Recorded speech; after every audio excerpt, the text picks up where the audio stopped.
Josh, what do you think of a game that allows players to trade currency between players? For example, if I wanted to sell 100 iron ore for $5 or 100 gold coins to another player, all transactions would be between players and not the gaming company. An economy for the players. Hardcore, I think you have invented money laundering. I think you have, without realizing it, just straight up invented what we call fraud. When you say they're direct between players to player, they won't be though, because somewhere the company will need to insure themselves. And somewhere the company will need to at least process the payment from one person to another. Otherwise, you are trying to form some kind of direct link between two players' banking systems. There has to be a third party that the money goes through, or at least is kind of withdrawn from. If there's no third party, you are having a direct money-to-money transfer, which means the person getting money sent to them would then be responsible for the taxes on that. I mean, will that be possible? Potentially. But, I mean, apart from that, yeah, hang on. Yes, you are right. It will take 3% per transaction. Right, so it's not a direct money-to-money transfer. What you just invented there is effectively just a banking system. Pretty sure Earth 2 tried that. Why do we need to bring real-life money into this?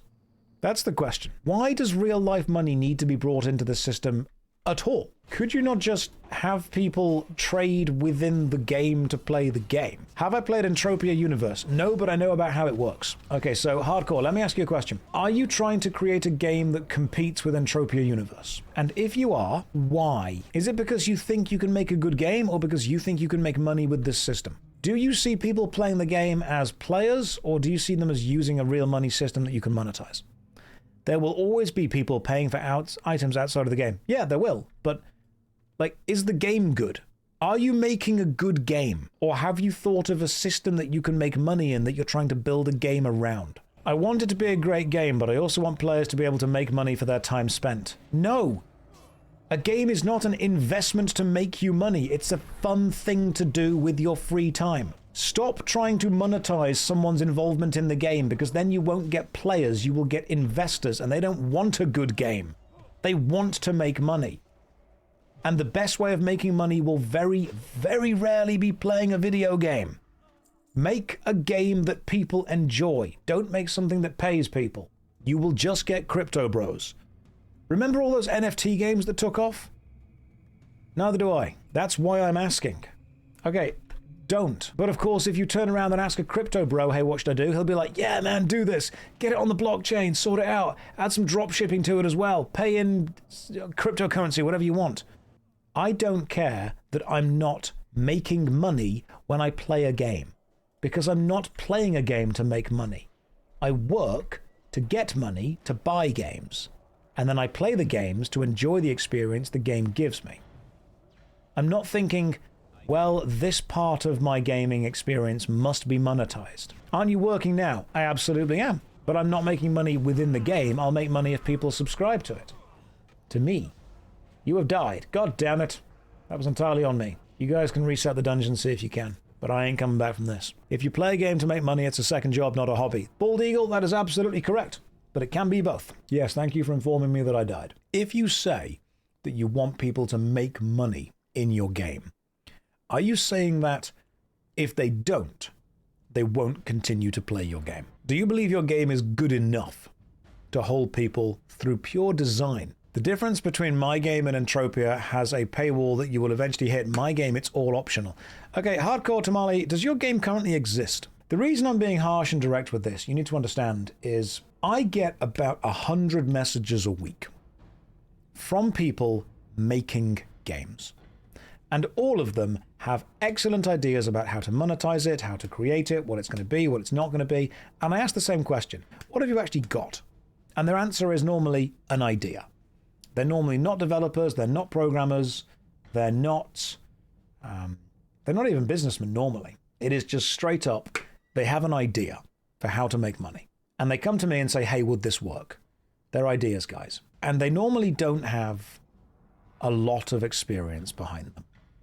They've got big dreams, but very little actual experience. And then they're focusing so much on the how is this game going to make money, they forget about the small thing of making the game itself is going to take time and money. I have a build in Unreal Engine 5. I have functionality, mechanics, and a world made. You're polishing it. Okay, why do you need to bring in real world money to it? Is it good enough for people to just, you know, play? Also, if you have a build in Unreal Engine 5, if it's just a game full of pre-bought assets, what is preventing somebody else doing the same thing? Also, you have to understand, and this is going to be really obvious. It's going to sound horrible, but it's going to be obvious. If you need to come to Twitch to ask a Twitch streamer if your idea is a good idea, you maybe don't have your idea as fully fleshed out as you think you do. Because if I were to turn around and say, no, it's a bad idea, don't do it, and you say, thanks for your input, I'm not going to do it, then you were never going to do it anyway. Josh, aren't you just a Twitch streamer? Yeah, I absolutely am. Jakaris, I am literally just a Twitch streamer, which is why when someone comes to me and says, hey, is this a good idea? My opinion does not matter. I can say it's a good idea, I can say it's a bad idea. Ultimately, if someone is going to change what they're going to do based on my input or output on Twitch, completely the wrong vibes. No, I said you aren't just a Twitch streamer. Oh no, I am. I am just a Twitch streamer. That's all I am. If someone wants to hire me as a consultant, then I will sit down and I will ask about them consulting. But the questions that I ask as a consultant are not the kind of questions that most people who come to me with ideas are able to answer. UE5 is a bad engine to make that game in because it costs a lot to run. Yeah, obviously using a simpler engine is going to be better. I do have good insight into MMORPGs, which is why when people say to me, Josh, what's your advice on making an MMORPG? My advice is don't. People say to me, Josh, what would you do if you had enough money to make an MMORPG? And I've always given the same answer. I would make the most dark, pattern-filled mobile gacha game you ever did see. I would use my powers for evil, straight up, like immediately. Failure rate's probably way higher than 90%. Make a mobile gacha game to fund the MMO. If I had the money required to make a successful game, I would just retire. I believe it's a game that hits all areas most people play. It isn't. You make a game for everyone, you make a game for no one. The reason I came to you is because I agree with your views on RPGs. The main reason is because you have a good following and any publicity is good publicity. Not this stuff. If you believe it's a game that everyone's going to play, nobody is going to play it. You make a game for everyone, you make a game for no one. Make a small video game that you believe is a fun experience that you want to bring to the world. If people like it, they'll give you money.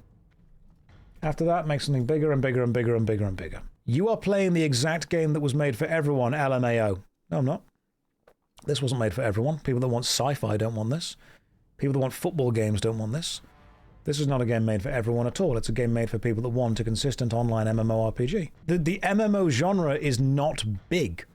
World of Warcraft is popular, but it is still remarkably small within gaming in general.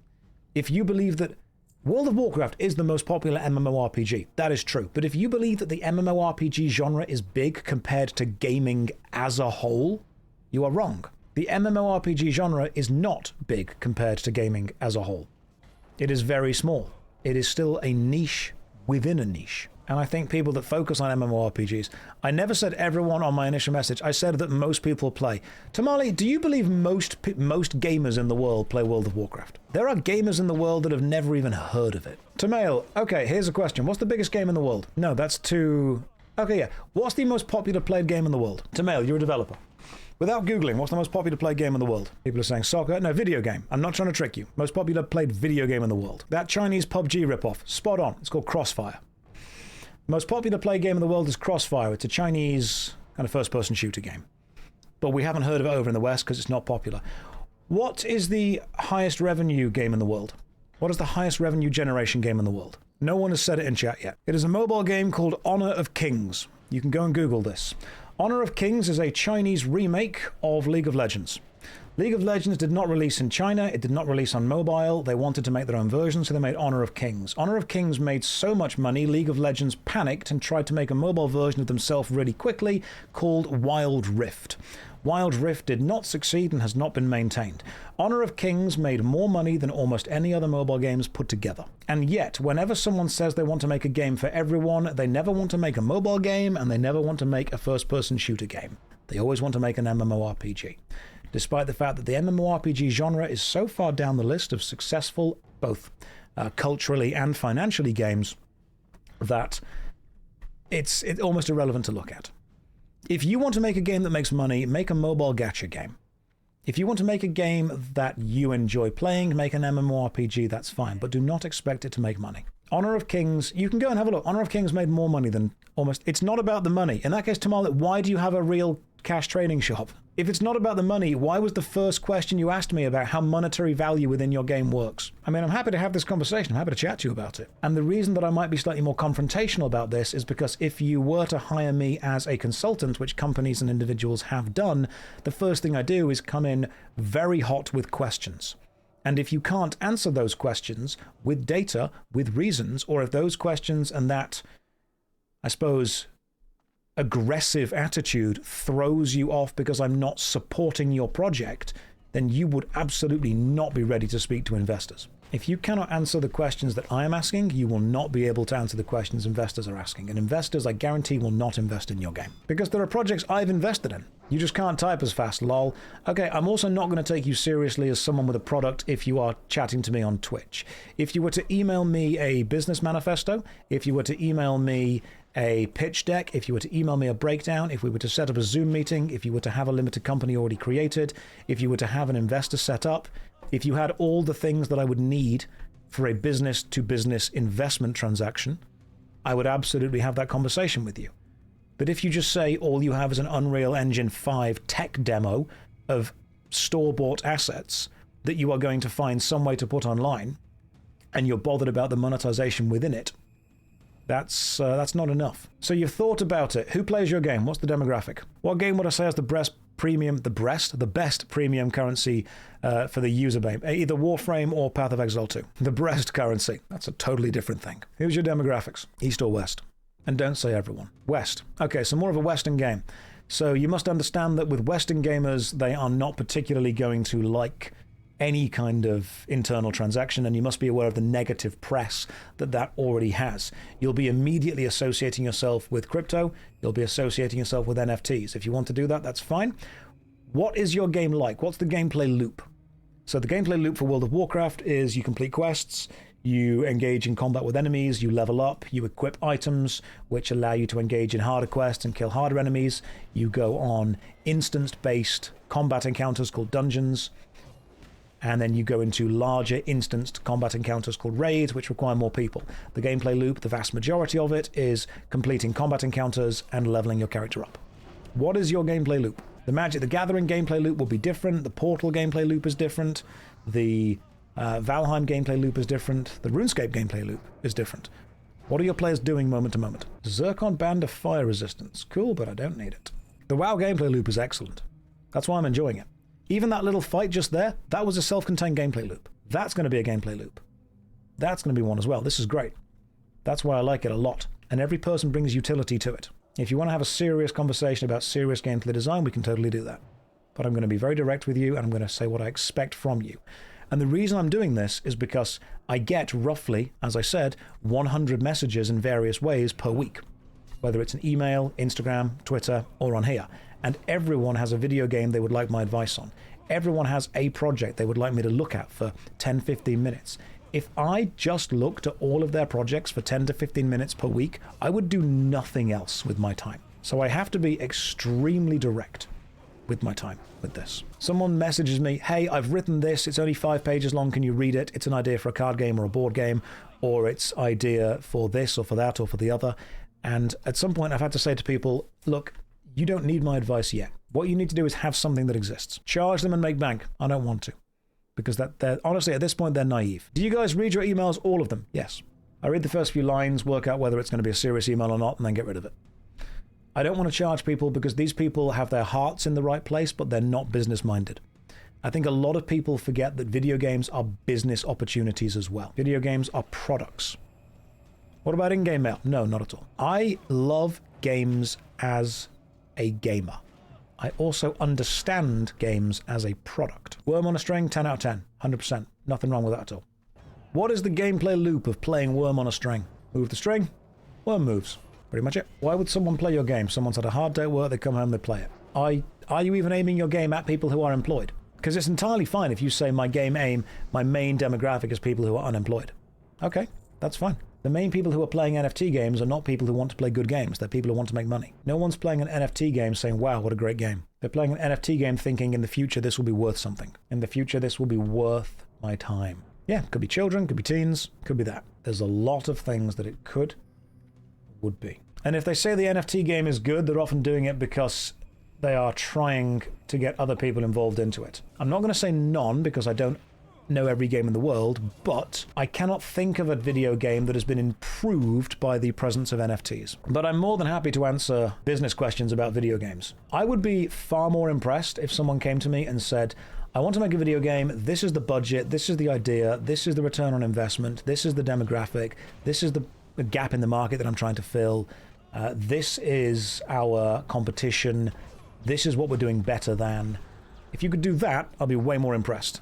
Instead of, I want to make a game for everyone and there's going to be real-world trading inside it. Horizontal character progression. Okay, so RuneScape style. That doesn't have horizontal progression. That has vertical progression. It's probably the most vertical game you could possibly have. You're talking about horizontal progression will be Guild Wars 2. Because what that means is an item you get isn't necessarily better, it is different. RuneScape is the most vertical you could get. You level up each skill separately. Okay, so we're talking third person or first person? Third person RPG. I'm guessing third person RPG. The game is based on information, so quests are mainly puzzles and quest chains that lead to unlocking new skills, areas, dungeons, and raids, grinding specific areas to progress through the game. This way the game keeps running would be through cash shop, vanity only, real money trading for items optional. Okay, so I think you need to understand first of all what vertical and horizontal progression mean, because RuneScape is a perfect example of a vertical progression game. When you say puzzles, what do you mean? The game is based on information, so quests are mainly puzzles. Are we talking AI-generated, infinitely repeatable puzzle quests? And then you say that you would grind areas to progress, like Warcraft, and they would keep the game running. The cash shop is vanity and real money trading for items. What would be within the real money trading situation? Vertical progression is 1 to 100, isn't it? No, vertical progression is where, as you get better at the game, you unlock new things that make you more powerful and you get better at stuff. So you are level 1, you approach level 2, you get a better sword that gives you more damage. Approach level 3, a better sword that gives you more damage. Approach level 4, it goes up and up and up and up and up. You are getting higher. Horizontal progression is where you can get something that is equal but different. So instead of getting more powerful, you get a different version. So in Guild Wars 2, for example, you can pretty much get a sword that is super powerful, and then you can get an equal super powerful sword that looks different, and you go for it for the vanity, or for the idea. Dark Souls would be an interesting way of looking at horizontal progression, actually, yes. Give me a second while you type. That's fine. Based on information puzzles and would last until someone makes a guide. Okay, so that will happen easily. What is WoW's progression? Vertical. Because you want to get better stuff. You want to do the dungeon to get better things. So why would people play your game? What's it giving people that they can't currently get? Is it going to be different to a game that already exists? I would say World of Warcraft is vertical progression that resets the verticality with every new patch. Have you ever made a game before? This is the question. So it's a video game like WoW, or like RuneScape, or like any other MMORPG, where there will be a vanity shop for real money, but you will also be able to trade with other players for real money stuff. So there'll be some kind of premium currency. But the trade will also take a tax from you. There'll be a tax within the trading process. Will the premium currency have utility outside of just being tradable? Will you be able to buy like better armor, better weapons, better stuff with the premium currency? Corporal Pib is saying like the real money auction house in Diablo 3. I wouldn't necessarily say that because Diablo 3 still had a game around it connected to it. People might not like Diablo 3, but Diablo 3 was a relatively fun game to play through. I played through on console. Puzzles, depending on the difficulty, it can be something from matching pictures on the ground to symbols on a wall. Harder would be a mathematical problem in moving objects in a correct order, or a chain quest requiring you to research in-game with game items like books and reading them. The real money market would be anything really. All items are tradable but do have requirements to use to stop pay to win, 3% per transaction. So if you're stopping pay to win, why are you letting people play real money at all? You're also making a puzzle game. Is this an MMORPG or a puzzle game? Because at the minute, I don't know who your demographic is. Someone that plays World of Warcraft is not going to stop playing WoW to play your game. Someone that plays Candy Crush is not going to stop playing Candy Crush to play your game. What are you doing? What's the demographic here? Don't say everyone. If it's a maths game, all you're basically doing is asking people to solve captures. If you need to research in-game with books, is every quest written? What's the gameplay loop? Does it go from solving a puzzle to solving another puzzle to solving another puzzle? Also, if you're stopping pay to win, why even have a cash shop? The point of pay to win is to make people want to pay to win. If you're going to make a pay to win game, commit to it and go for it. If I was going to make a video game, I would make it pay to win, because that just makes way more money. What is the premium currency in WoW? I suppose it'd be a WoW token. There would be no auction house. Each major city has a trade district. You can sell by stalls and have the option for in-game and real money. Okay, so you're talking about a physical big overworld as well. So it's an overworld where people log into your game to solve puzzles, and then are the puzzles going to be better than other puzzles online? Why is this not a single-player game? Because it's an RPG. I'm trying to move from killing 5 chickens to a more interesting quest. Why? When killing 5 chickens has worked so well for the last couple of years, why are you doing that? Why are we reinventing the wheel? I'm not saying it's the wrong idea. I'm asking you to justify why. Also, what does paying real money get you? What am I giving this person? What am I giving you money for? If I give you money, how does the game change? Josh, do I want to become king of Stormwind? Of course. Are we running this again? Just so I know. I'm happy to do Stockades again if you guys are good with that. How does your game change when someone gives you money? You don't want to put your YouTube channel on his channel without permission. Oh, that's fair. I appreciate you doing that. How does your game change when someone gives you money? For example, if someone gives Jagex money to play RuneScape, the game changes by opening up a larger overworld, more quests, more items, more enemies, more of the gameplay loop. World of Warcraft changes by being able to access the game. Final Fantasy XIV changes by being able to access the game and unlocking features such as messaging people, running free companies. Guild Wars 2 changes by being able to access the latest expansion and gaining currency for the in-game cosmetic shop. How does giving you money change your game? Why is someone going to give you their money? Of all the games out there, why is someone giving you money? Expansions and game progression. Okay, so when you say expansions, you're already talking about adding on to a core of the game that currently doesn't exist. That's fine to have a thought about the future stuff. So game progression, what kind of systems are you making faster with the game progression? Okay, so you mean money as in like now, investment or future money? No, I mean a player. Let's imagine that your game exists. Your game exists however it may be. Why would a player give you money to play it? I'm not trying to shoot your idea down. I'm trying to understand the economy around it. Your game exists in whatever form it is. Why would someone give you money? What would them giving you money get them? And don't just say progression through the game. I need specifics. For example, someone gives Jagex money and they get access to more quests. They get access to more items. They get access to a larger expansion of the overworld. Their experience and time into the game. Money will go toward employees to keep the game running, hotfixes, internal. Yeah, Tamale, I don't think you understand this. Your game exists. Why am I giving you money in it? Is it free to play? Can I download it for free? I don't care what you spend the money on. I care why it will go from my bank account to yours. What is your game doing that no other game is doing that is making me want to give you money? As a player, why would I give you my hard-earned money? I don't care about you continuing to run the company. I don't care about you paying the staff. I care about my experience within your game. Also, Tamale, have you made a game before? Have you made a video game before? No, you haven't. Okay, so you've never made a video game, and you want to make an online RPG experience with a real money cash shop, which is going to involve a huge amount of legal paperwork and a massive amount of financial backing and framework. Start with something much smaller. You have a few people who have made games on your team. Okay, great, put them on. Because at this point I feel they'll be able to answer the questions that I'm asking. Right now you sound like a businessman who is trying to make a game because he sees the amount of money that games can make. So mainly we're working to present this to a publisher. Tamale, you can't even explain it to me. A publisher is going to look at that and say, right, what does this do that something else doesn't? Why am I grilling this guy so hard? Because this is the kind of thing that people pay me to do. It is not my job to look at someone's project and go, that's a really good idea. Yeah, that's fantastic. That's excellent. That's really nice. Well done. Yeah, I'm going to put that right on the fridge. It is my job to be able to look at someone's project and say, I'm going to try my best to absolutely tear into this.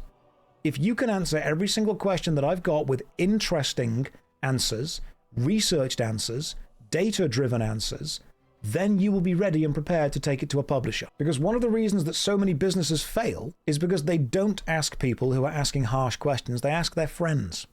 They ask their mates. And the answer is, oh yeah, that's lovely. You do have a presentation available. Okay, email it to me. Apart from that, I don't think you're going to get too much feedback on this. I'm happy to continue this discussion. Where do I get your email? I'm pretty sure it's pr@joshstrifehayes.com. Just understand that if it contains an attachment, it will likely be auto-flagged as well. So try and keep it relatively brief. But the answer, honestly, is if you have never made a game before, this will not likely be your first project. Take care, Tamale. Good luck with it. I don't want Tamale to fail, believe it or not. People are going to be there like, oh, you know, you're just horrible to this guy. Nope, not at all. I wasn't horrible to that guy in the slightest. Training should be more difficult than the actual thing, so when you have to do the actual thing, it feels easy. Learning should be more difficult than the exam. I think a lot of people that have good ideas need to understand that everyone has good ideas. Also, if you have enough money to make an MMORPG, you have enough money to pay a consultant to tell you why it's a bad idea. That was horrible sounding by the way he portrayed it. Absolutely, because he opened with money. Opening with money immediately sets the expectation of this is a game to make money. If it's going to be a case of there is a real money trading house but is optional, okay, that's fine.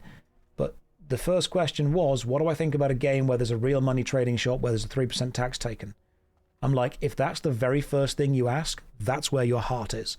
That's where your focus is. And the great thing is, if you have enough money, you can probably just throw it at it and make a relatively successful small-scale game.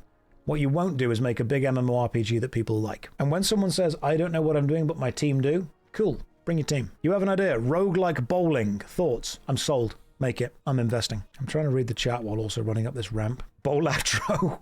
Yeah, proposing an MMORPG is also, it's often done by people who played MMOs themselves as a kid who just want to make their own game. Even with coding in general, it's hard to translate. Yeah, it really is. I think one of the first things that shocks people whenever they do ask for genuine actual consultation work is that I'm not...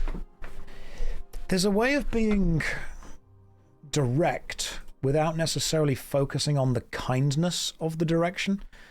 Because what I care about mostly is getting business questions answered. That's more important to me if I'm making a business decision. I'll be civil, but I think there's a level of kindness that comes from respecting people's time and trying to be direct with that. Like, instead of being, oh yeah, let's be really nice and let's all talk about, you know, how great this is going to be for the next half an hour, just answer me like 10 minutes worth of questions. But what about the artistic value? If you care about the artistic value, you don't want a business consultant. What's my thoughts on crowdfunding initiatives in general, not just for MMORPGs? If you want to give your money to someone who promises that they can take your money and do something with it, you go for it. It's your money. Just do your research into that person. If it turns out that that person is, you know, often not very good at what they're doing with the money, then don't do that. I've supported quite a few board game crowdfunding things. Board games I quite like. It takes a while, but I've got quite a few crowdfunded board games actually. Board games and books tends to be what I go for the crowdfunding stuff. But it's more often a case of if someone is crowdfunding and they say, hey, if you give me your money, I'll give you this. The only thing you have to go off is their word.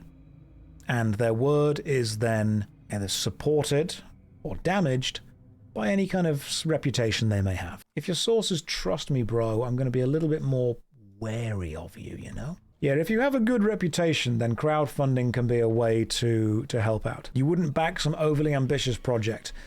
The thing is, sometimes people only back the overly ambitious projects because those are the ones that the people really want to be true. Like, if you turn around and sell an actual realistic project to someone, they go, nah, that doesn't sound interesting enough. But if you turn around and sell them this incredible, broad, world-changing, over-the-top idea, they go, oh my god, I can't wait to be involved in that. That sounds amazing. Here's my money. Because a fool and his money are soon parted. There's a level of showmanship required. Some people supported Ashes of Creation, despite the fact that a bit of research would have told you that Stephen Sheriff previously ran a multi-level marketing scheme and sold a juice that he claimed cured cancer. Make of that what you will. Can you get some of that juice? It doesn't work. If it did, I think he would have been a multi-billionaire by now. You were influenced to buy AOC and you regret it. That's why I told people to stop hyping it. Do not give your money to people who promise you the world. Give your money to yourself, give it to your friends, give it to your family, give it to causes you think are good. And if someone comes along and says, hey, I've got this idea for a fun thing, it's going to be pretty small scale and doable, but I need some cash, give it to them with the expectation that you are not getting it back. If I lend a friend money, I operate on the assumption that I'm not getting that money back. It is a gift. If they pay me back in the future, great. If I support a Kickstarter, I am paying for a dream. If the dream then happens, fantastic. If it doesn't, it was just a dream. If you lend a friend 20 quid and you never see that person again, that was 20 quid well spent. Yeah, when they said a game with a living, breathing world, and they said a game with, this'll change and that'll change, and it'll react to you, and it's a player-driven world. All of these things are basically said to tell the player that they are in charge. They are the most important thing there. I don't believe that. I mean, you could say that WoW has an element of the world change based on players, such as displaying the slayed dragon's head at the opening of Stormwind, but I wouldn't call it a living, breathing world. I would call it a well-made world, but not living and breathing. I think these phrases, a player-controlled economy. Okay, so like a lot of games? How do you handle in-game inflation? It depends entirely on what you do or don't need it to do. Normally you would just have an actual economist employed by the company, making sure that there is enough of an item and a gold sink within the game. Yeah, having a gold sink is a super good thing to do. Yeah, gold and item sinks. RuneScape tried to do an item sink with the game mobilizing armies, and in old school RuneScape, or I think it's, you can buy a literal gold sink for your player-owned house, but it costs loads, which is kind of the joke. Do they actually consult economists? Yes, Eve has, I believe, 2 full-time economists that just work for Eve. 100 million gold for the gold sink. Perfect. But that's also a question that you shouldn't need to solve immediately. When someone says, hey, I've got this idea for a game, but I'm worried about how I'm going to control inflation, that's like saying, I've got this idea to build a mansion, but I'm worried about what color the curtain rings are going to be. You are so far ahead in your mind of where you practically are that you really need to slow down and actually make this thing exist first, before you try and worry about the minutiae. Make the world exist. Make the player exist. Make the controls exist. Let's get all of this out the way first. Then we can fix it. We can fix as we go. That's okay. The reason that people want to worry about these small minutiae before they do the big thing is because it's the illusion of productivity. They feel productive doing it. They think, I don't need to actually design the boring stuff. I'm going to design and think about the fun problems first. Curtain ring color is important though. Yeah, when the mansion exists, sure. You've got to build the foundations. Everyone wants to worry about how they're going to design the interior of their mansion. Very few people want to grab a shovel and just start working on the foundations.